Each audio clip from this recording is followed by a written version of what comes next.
설 이후에 이제 부동산 거래량이 늘어나고 있는 전세가율이 상승하고 있습니다. 2045년 정도 되면요.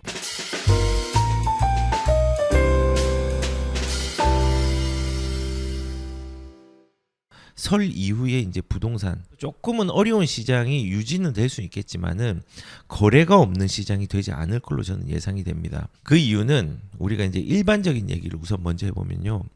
2025년도에 입주 물량이 크게 이제 줄어듭니다.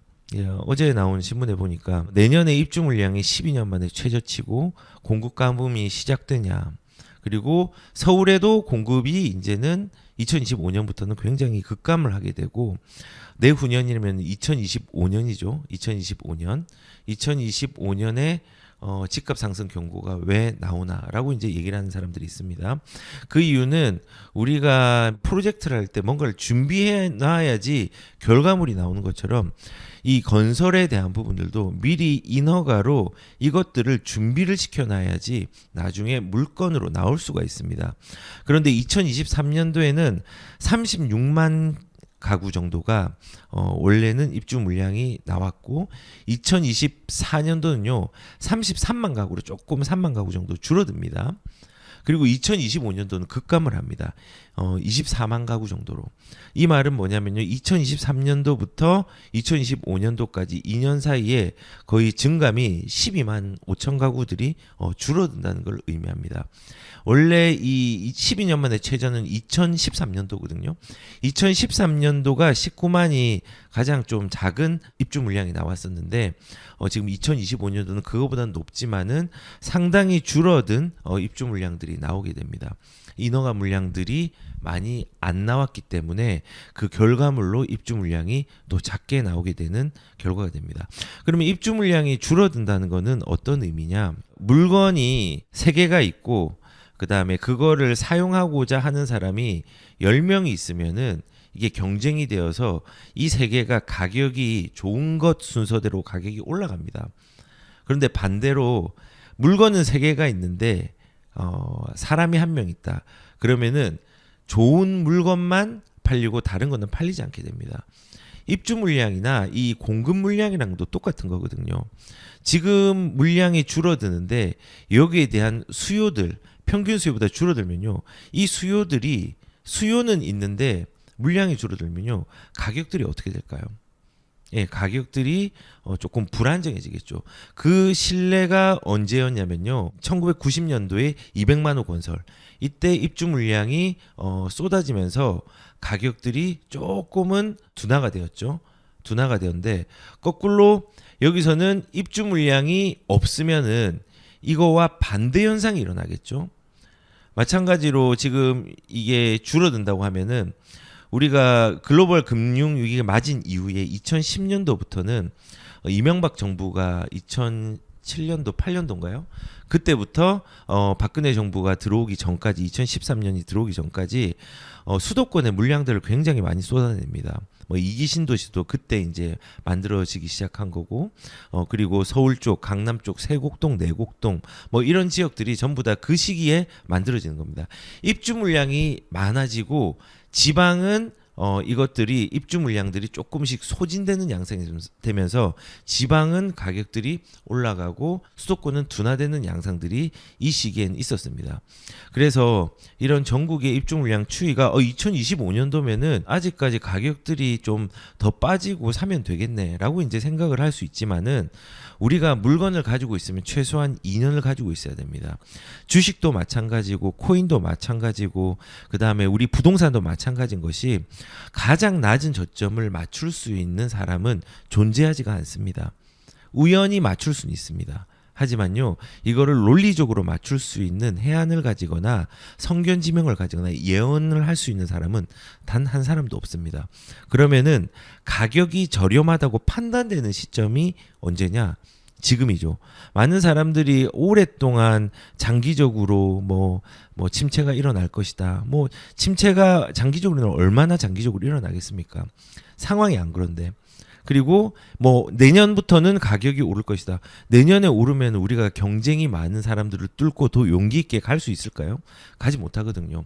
그렇기 때문에 입주 물량이 줄어드는 시기, 그리고 2025년도, 4년도 인허가 물량들도 지금 2023년도 기준으로 보면 굉장히 작기 때문에 꾸준히 공급이 부족한 현상들이 일어날 겁니다. 지금 전국은 이렇고 경기도도 입주 물량이 2025년 줄어들고 대구도 이제 줄어들기 시작하죠. 대구도 이제 많이 줄어듭니다. 올해랑 내년 한 2년 정도 2025년 초반까지는 조금은 물량들이 많이 나오는데요. 대구도 많이 줄어듭니다. 대구도 이제 타이밍들이 점점 오고 있는 거죠. 내가 조금 더 집을 실거주든 뭐든 살 수 있는 기회들이. 그리고 인천도 입주 물량들이 많이 줄어듭니다. 부산도 줄어듭니다. 서울도 줄어듭니다. 그래서 우리가 이걸 주목해야 되는 건요. 2025년도에 입주 물량이 줄어든다의 문제가 아니라 이거를 준비하는 시기가 2024년도가 되어야 된다라는 해석을 하는 게 좀 필요하다고 저는 생각을 합니다. 그 누구도 정확하게 맞출 수는 없지만은 적어도 지금 이 시점에 2020년도 7월 정도를 기준으로 해서 한 30% 이상 빠진 물건들이 있거나 지금 주춤하고 거래량이 조금씩 생기는 물건들은 지금은 사도 괜찮은 물건들이 꽤 있습니다. 그리고 두 번째는요. 지금 언론에서는 구체화시켜서 뭐 얘기를 하는 게 이제 아직까지는 나오진 않지만요. 제가 저번 주, 저저번 주부터 거래량들이 조금씩 늘어나고 있다고 했잖아요. 그래서 이제는 1월이 12월의 거래량보다 조금 올라가는 데가 더 많을 것이다라고 얘기를 했습니다. 그런데 이번 주 보니까는 일단은 호재 지역, GTX 호재지 중심으로 거래량들이 조금씩 늘긴 시작했습니다. 예, 늘긴 시작했는데 이게 12월 넘어서 1월의 거래량이 12월을 넘어섰다고 얘기했는데 왜 1월이냐? 왜냐하면 1월 30일까지 거래한 것들이 30일 기준으로 거래 신고를 하기 때문에 2월 말까지 3월 초까지 거래량 신고를 해야 됩니다. 그러면은 아직까지 거래량이 집계가 다 되지 않은 상태인데 이런 그 뭐 고양 덕양구 같은 경우는 보시면은 지금 2023년 12월 달 집계가 끝난 거는 151건인데 2024년도 1월은 250건으로 확 뛰었죠. 확 뛰었습니다. 확 올라갔죠. 예, 그리고 이거는 집계가 더 될 겁니다. 300건이 넘어갈 걸로 예상이 됩니다. 그리고 이 덕양규는 GTX 노선이 있고, 그리고 여기는 그 저기 화정역 주변이나 이런 데 보면은 이제 GTX에 가까이 있는 곳들이 있잖아요. 그런 지역들도 조금은 주목하면서 갈 필요들이 좀 있는 지역 중에 하나죠. 왜냐하면 뭐 우리가 GTX가 지금 가는 데가 개발 제한 구역으로 이제 묶여 있는 지역입니다. 그리고 개발이 일어나려고 하는 지역인데 거기에는 특별히 우리가 뭔가를 할 수 있는 게 없습니다. 그러면은 그 주변과 그 인근들을 좀 보는 게 좋습니다. 덕양구 중에서도 행신동이라든지 화정이라든지 이런 지역들은 지금 거래량들이 좀 많이 늘어나고 있는 추이에 있습니다. 그리고 평택도 보면은 평택 같은 경우는 GTX AC 노선 두 개가 갈 거라고 막 예상을 하고 있죠. 예, 예상을 하고 있는데 아직 확정은 되지 않았지만 분명한 거는 하나 이상은 갈 겁니다. 하나는 갈 겁니다. 그래서 평택 같은 경우도 거래량들이 1월보다는 더 늘었습니다. 지금 12월에 2023년도 12월에는 332건이었는데 1월이 384건으로 이미 넘어섰고요. 요것도 400건 이상으로 넘어설 걸로 예상이 됩니다. 훨씬 더 많이 되겠죠. 500건 가까이 갈 것 같습니다. 예, 그리고 김포 같은 경우도 뭐 이제 서울시로 편입되는 문제, 뭐 그리고 철도 노선들, 5호선이 이제 연장되는 부분들, 뭐 이런 것들이 어느 정도 확정이 되고 GTX에 대한 부분들도 개선되고, 그러니까 김포도 거래량들이 좀 늘고 있습니다. 이 거래량들 1월 거래량들은 지금 이미 12월 달 거를 넘었습니다. 그리고 거래량들이 거의 11월, 12월을 기점으로 다시 이제 턴하고 있는 양상들을 좀 보이고 있는 지역들이 계속 보입니다. 제가 거래량은 집값의 결과값이기 때문에 이러한 추이들이 가속이 붙을 수 있습니다. 언제 가속이 붙을 수 있나? 지금 우리가 신생아 대출 관련돼서도 대출이 27조가 풀리면서 그걸로 주변에 있는 신생아 대출이 아닌 물건들도 자극할 수 있는 신생아 대출이 트리거 역할을 해가지고 거래량을 조금을 늘릴 수 있는 도움을 줄 수 있는 상황도 만들 수 있습니다. 물론 지금 거기에서 문제가 되는 것은 스트레스 DSR입니다. 그럼에도 불구하고 거래량은 지금 11월을 지나서 12월을 저점으로 해서 거래량들이 늘어나고 있는 양상들이 있습니다. 거래량이 되게 중요합니다. 제일 부동산에서 지표가 될 수 있는 게 거래량입니다. 그리고 여기서 지금 보면은 GTX는 개발 거래량 급증, 고양, 김포, 평택, 인천도 21% 넘었다. 지금 1월 신고 기한이 아직 남았죠. 아직 한 보름 정도 남았죠. 전월보다 12.7%가 증가를 했다. 인천은 21%가 늘었다. 그래서 보면은 인천 같은 경우는 계양구에서 거래량들이 좀 많이 늘었더라고요. 확인을 해보니까. 근데 인천도 지금 1423건이 12월 달에 거래가 되었었는데 지금 2024년 1월 달은 아직 거래가 집계가 다 안 됐지만은 1817건이로 이제 올라오고 있습니다. 쭉 내려오다가 지금 올라왔죠. 그리고 경기도 같은 경우도 12월 달에 5,700건으로 우리가 10,000건을 찍었다가 다시 내려왔잖아요.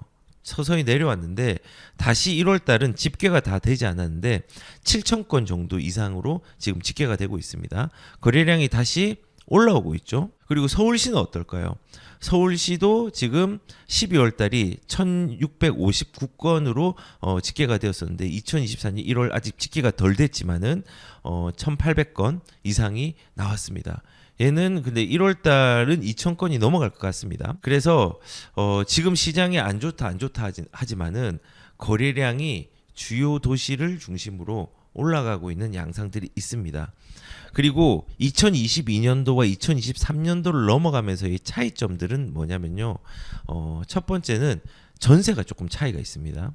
전세가 둔화된다고 하지만은 가격이 조금 둔화된 양상과 전세가가 올라간 부분이 있어서 실질적으로 매매가 대비해서 전세가의 어떤 비중, 그러니까 전세가율은 지금 역대급으로 거의 1년 10개월 만에 거의 최고치로 좁아지고 있습니다. 물론 아직까지는 갭 투자하기 어려운 환경인 건 맞습니다.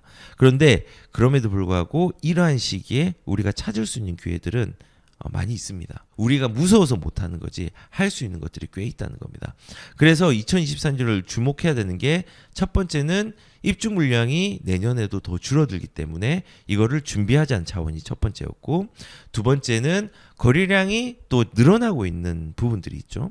거래량이 좀 늘어난다는 건요, 일시적이지 않을 수 있습니다. 지금 1월 달은 비수기였잖아요. 그런데 거래량이 좀 늘었습니다. 2월 달은 어떻게 될까요? 조금 줄어드는 양상처럼 보일 수 있어요. 왜냐하면 명절이 있었으니까. 근데 명절 이후에 1월 달보다는 2월 달이 조금은 작게 가는 거나 비슷하게 가다가 3월부터는 이제 거래량들이 올라갈 수 있는 양상은 있다고 생각을 합니다. 한번 지켜보시면 될 것 같아요. 그리고 전세에 대한 비중들이 조금 달라졌다. 예, 그걸 말씀드리고요. 그리고 세 번째로 우리가 좀 주목해야 되는 건요, 우리의 세대수가 1인, 2인 가구들이 계속 증가를 하고 있죠. 그리고 중소형 아파트들이 지금 공급을 더 못하고 있습니다. 2020년도엔요, 84 미만의 주택들을 43% 정도를 공급을 했다고 하면은 지금은 2021년도에 31%, 2022년도에는 22%, 그리고 2023년도는 24% 이렇게 조금씩 내려오고 있죠. 예.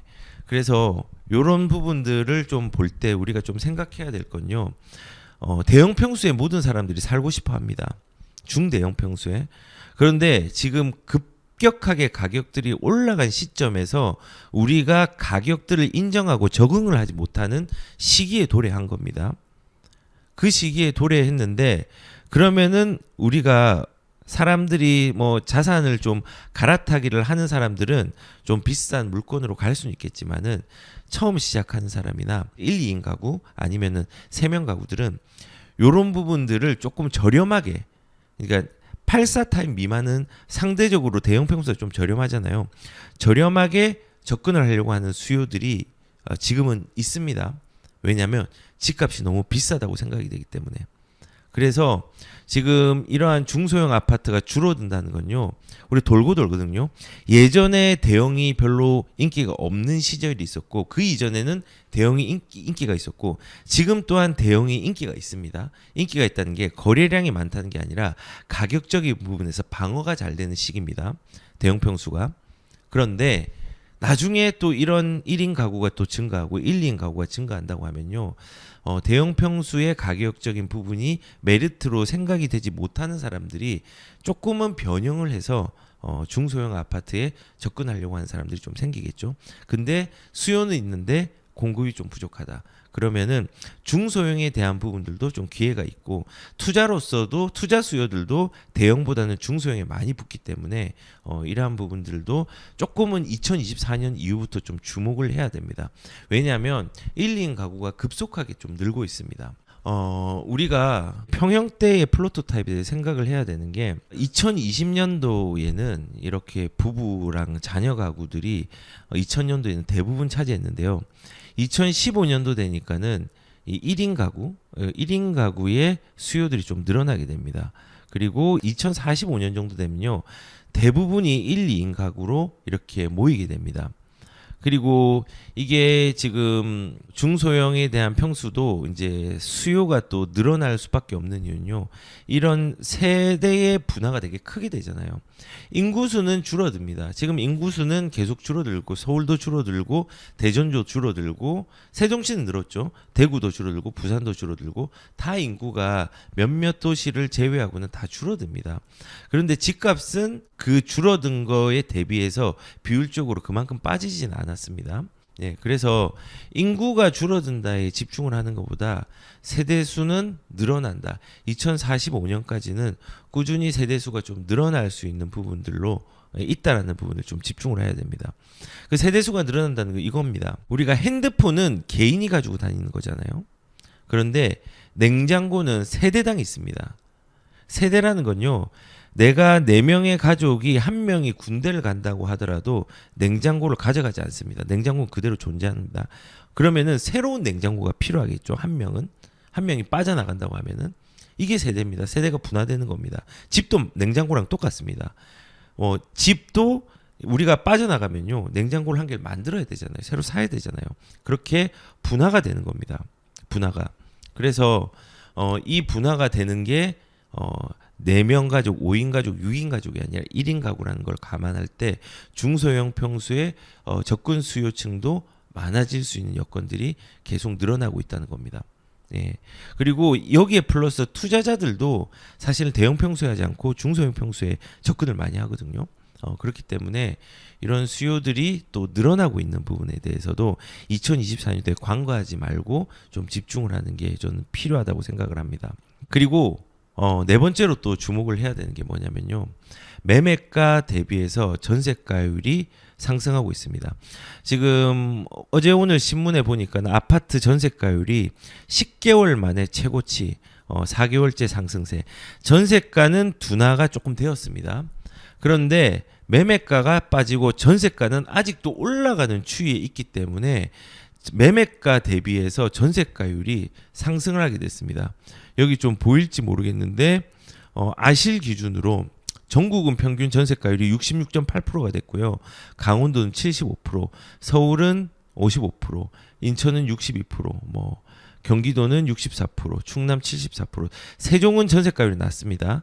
47%, 충북 78%, 그다음에 경북 같은 경우는 76%, 대구 61%, 울산 69%, 부산 61%, 경남 74%, 그리고 광주 69%, 전남 76%. 그래서 이런 부분으로 이용해서 수도권으로 본다고 하면은 지금 이제 좀 전세가율이 높은 지역 중에서 화성이라든지 서구라든지 그다음에 경남 김해, 경남도 전세가율이 높아졌죠. 이런 데서 이제 갭 투자의 비율들이 조금 이제 늘어나고 있고 아산 그다음 수원 영통에도 갭 투자하기 좋은 물건들이 굉장히 많이 있거든요. 그다음에 천안시의 서북구 이런 식으로 이제 전세가율을 좀 활용을 해서 집을 사는 수요들도 조금씩 늘어나고 있다는 걸 말씀을 드립니다. 그래서 우리가 2024년 주목해야 되는 건요. 전세가가 둔화의 양상이 있지만 빠지진 않을 겁니다. 근데 매매가 대비해서 전세가율이 상승을 조금 하고 있습니다. 다만 지금 다주택자들이 혹은 뭐 갭 투자를 하려고 하는 사람들이 접근을 할 수 있는 좋은 환경은 아니지만요. 그 환경이 과거보다는 조금씩 개선되고 있는 부분이 있기 때문에 이런 우리가 전세를 끼고 사는 부분에 대해서도 조금은 준비를 하고 생각을 해야 되는 부분들이 있다는 것들을 말씀을 드립니다.